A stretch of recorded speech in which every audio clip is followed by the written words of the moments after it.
What's up, guys? What's going on, Dan? It's been pretty. Sorry. It's been pretty cool to see, all the old photos of you and Puna, and I saw you guys signing posters together and all that. I mean, what's this fight week like for you? One of the most memorable so far? Yeah, definitely. Honestly, that's the most exciting thing about this whole week. It's just getting to compete with one of my best friends in the world. Puna and I have grown up together since our early teens. Went to high school together, rode the bus together every single day, about an hour bus ride from 7-Eleven to our school.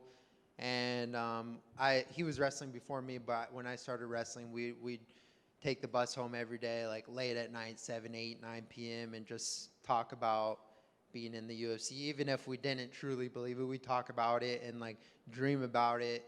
And it was a frequent, often conversation of things we talk about. And, coming from kids, like, we're just quiet, funny kids, like class clowns type of guy. But, like, I mean, I was openly bullied going through high school, just being that type of guy, and Puna as well a little bit.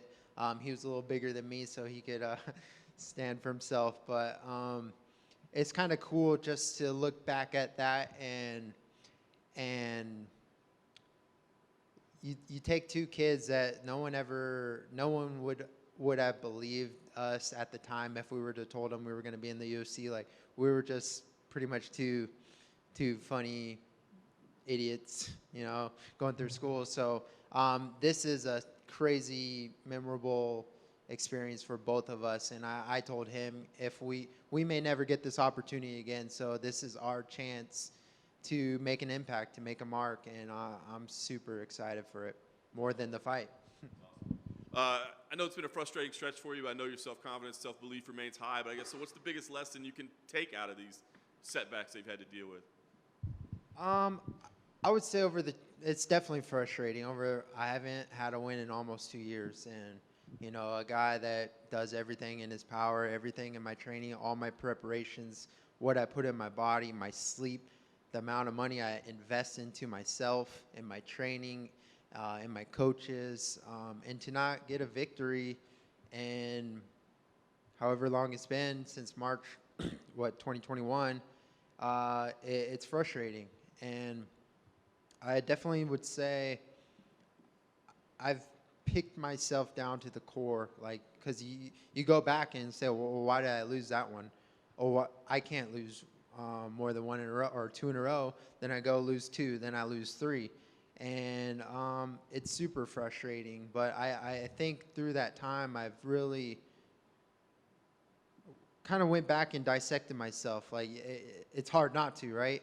And I've talked to mental performance coaches, and like, I want to be able to compete at my absolute best on one day. And that's all that matters, is fight day.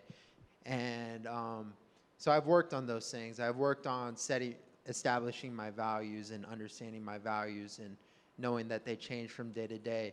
Understanding that, certain anxieties that we deal with as human beings. Like, I'm a human being, aside from being a fighter, I'm still a human being, and I have feelings and emotions just like all of you. And kind of coming to an agreement with it and understanding it and like coping mechanisms, because I'm a superhero 2-3 times a year when I step in the ring, but outside of the ring, I'm just a human like everyone else. And aside from that, even, it's just getting back to belief in myself and my training and what I do, because I've had a ton of influence, not bad, but like greats of the sport telling me certain things and different training philosophies. And I buy into it. I believe it because I have that, kind of Bruce Lee mindset. I want to learn from everyone, take what works, discard what doesn't.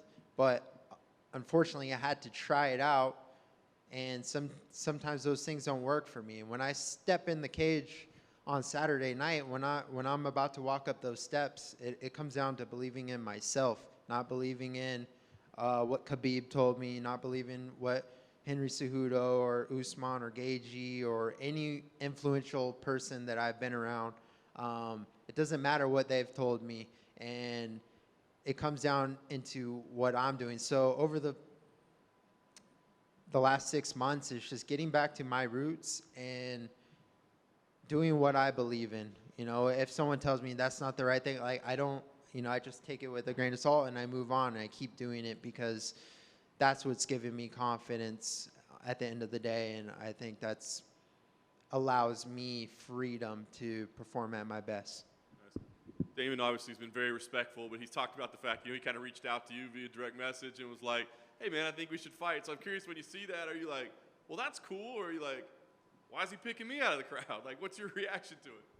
I mean, yeah, it is true. He did message me. So after my last fight in June, I kind of got right back to it, because that was a 17-week training camp, and for it to just go to shit, it was frustrating. I wanted to just get a quick turnaround and not let my work go to waste. So I started training, and they were saying I was going to fight Shane Burgos at Madison Square Garden. So I was getting ready for that mentally, preparing myself. I went home. I went to Hawaii, reset myself, got grounded again, fed my soul a little bit. So that was good. But I was getting ready for November. He signed with the PFL.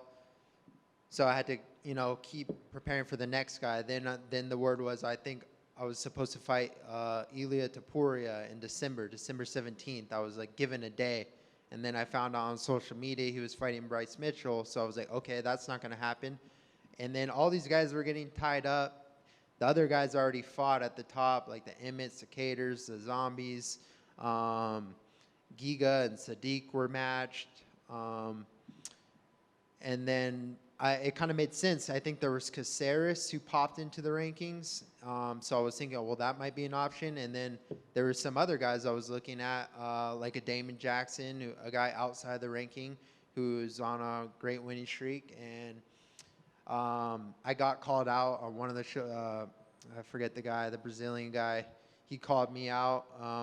I thought, okay, maybe that fight might make sense. One of these guys is going to get a shot.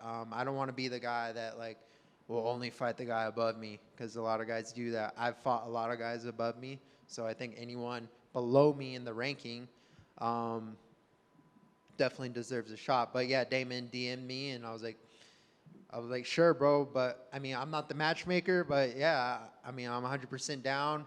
And then, it was every 3 days, he'd be like, hey, is the fight done yet? I'm like, dude, hit up Sean Shelby, hit up your manager, because on my end it's done, but there's nothing I could do about it. Eventually the fight came to fruition, so yeah, here we are, a couple days away. I know a lot of people are looking forward to this fight. I guess last thing for me, what does this fight, represent to you? What does a win represent to you here, man? Is it something about proving doubters wrong, or maybe people that have hopped off the bandwagon, or is it something about yourself? What's most important to you here? I think most important for me is just to go out there and have fun. I really love this sport. I love what I do, and I've experienced burnout just through training every day. I've experienced, it sucks cutting weight all the time. So I've experienced that but I want to just go out and prove myself that I still have it. I'm still one of the best. I do feel written off by a lot of people, and that's fine. And I definitely want to go out there and prove something that I am one of the best in the world. Hey, Dan, with you and Puna on the same card, it's not only that, but you're fighting back-to-back. How cool is that? Oh, it's great. And at first, I was supposed to fight before him, before the Jeff Neal, and that fight fell out. I was going to go first, and I think he was super nervous about that. And now that he's fighting first, I think that, he likes to be that guy to go out and set the bar, and then I get to go out and cap it. But aside from results, we can't get too high or too low. So whatever happens on Saturday night, it stays there, and then I go straight into my fight. I will definitely be watching. I'm going to be nervous as hell like I always am. But, again, that just shows me I'm a human and gives me a quick little reminder that it's okay to have, I like having these feelings. I want to be able to feel that when I walk out. I've walked out into fights. When I fought Josh Emmett, I remember walking out and just being, cold and numb and, no feeling, no adrenaline, no emotion. And like, I don't like that because that's like a dead spirit, a dead soul. And I don't want to feel that. So, getting in tune with my feelings and getting to watch one of my best friends fight is definitely going to bring that out right before the fight. And I think that's a good thing. And then after you, Sean goes, and then Javid's also on the card, so Extreme Couture is going to war. I guess does that make it a little bit easier knowing that like you're training with your teammates and you guys all have a goal together? Yeah, I mean, our gym is one of the best in the world, and we want to. It's an individual sport, but it's nice when you see the Gym of the Year title and different outlets saying, "Oh, we nominate Gym of the Year Extreme Couture." Like, it's nice to see that. So, and also it's nice that we're not alone. Like, I know that I have a brother, I know I have a friend, a training partner that's going through the same thing I'm going through right now, and it's nice to see. So I'm excited to share this experience with everyone. Finally, for me, you've shared a lot about your mindset and stuff, but like, do you feel pressure coming into this fight with you having 3 losses and like maybe fighting for a job, or is that something that you kind of block out? I don't block it out. I always feel some type of pressure, and it's mostly the pressure that I put on myself. I'm by nature I'm a perfectionist, so I do everything that I'm supposed to do that's right in my mind. I don't see this as like, oh, I have to win or I'm going to lose my job. What am I going to do? I've learned and I've realized like my identity does not end as a fighter. My identity is not just Danny Ige, the fighter. I'm still Danny Ige, a human being. So beyond fighting, I'm going to have other ventures, other paths, but I'm in this right now. I'm in my prime, and I'm loving this. I'm enjoying this. So if I can just go out there and perform and be free, that's the best Danny Ige you're going to see. But if I do get like I've experienced that pressure that I put on myself, or I don't perform at my best, and that doesn't take anything away from me or what people think about me. It just sucks on my end that I know in my head that I could have done better. So I'm not thinking about the past. I'm not thinking about losses. Those things happen. They're done. I'm here right now, and that's the most important thing is being present and staying present. Thanks, man.